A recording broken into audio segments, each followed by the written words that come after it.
Владимир Атанасовски и Синиша Алексовски, и двајцата посочени од обвинети за собраниските инциденти, едниот како организатор, другиот како информатор. Поранешниот директор на Управата за безбедност и контраразузнавање Атанасовски доби притвор зад решетки. Алексовски, актуелниот советник за безбедност на председателот на државата Ѓорѓе Иванов, е на слобода. Но кои се Владимир Атанасовски и Синиша Алексовски? Атанасовски директорската функција во Управата за безбедност и контраразузнавање ја наследи од Љупчо Андоновски во септември 2016 година.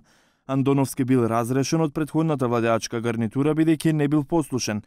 За шеф на тајната полиција Атанасовски беше предложен од тогашната власт. За него нема многу информации. Завршил на економскиот факултет во 2008 година. По дипломирањето на 26 години го добива првото работно место во тогашната Управа за спречување перење на пари. Били советник за меѓународна соработка. Цели 10 години се занимавал со гонење на финансискиот криминал. 4 години беше прв човек на Управата за финансиско разузнавање, каде директоруваше 6 години. Тогашната власт потенцираше дека Атанасовски покажувал квалитетни резултати со финансиското разузнавање, сметајќи дека ќе покаже професионалност како директор на УБК.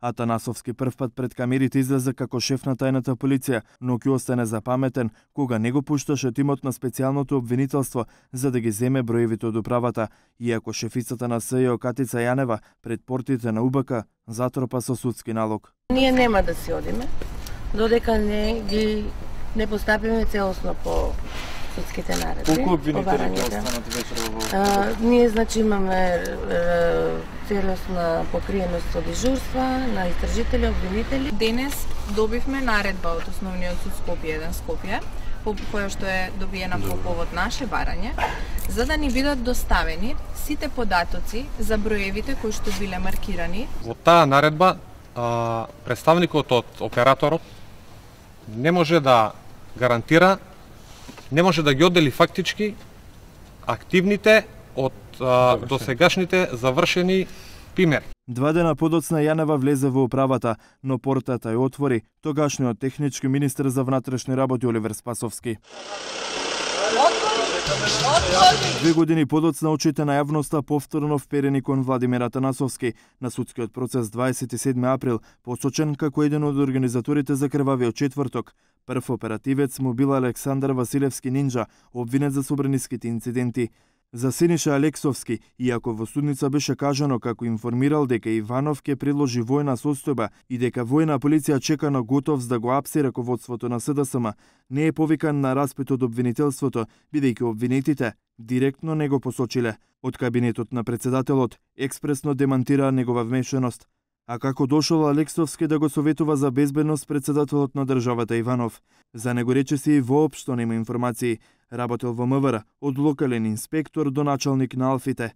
Полициски извори брифираат дека имал нарушени односи со екс-директорот на УБК Сашо Мјалков, пошто станал дел од тимот која воделе председателската кампања на Иванов и влегува во кабинетот на шефот на државата. Алексовски беше споменуван и со присуството на српскиот разузнавач Горан Живалјовик на 27 април во собранието, но тој експресно демантираше и рече дека не му дал одобрение за престој во македонскиот парламент. Утре на судскиот процес 27 април својот брана ќе дава обвинетиот Александар Василевски Нинџа со предложени тројца сведоци, меѓу кои неговиот брат Благој Василевски и Дејан Димковски викан боксер, кој според сведоштвата на обвинетите имал удел за собраниските инциденти.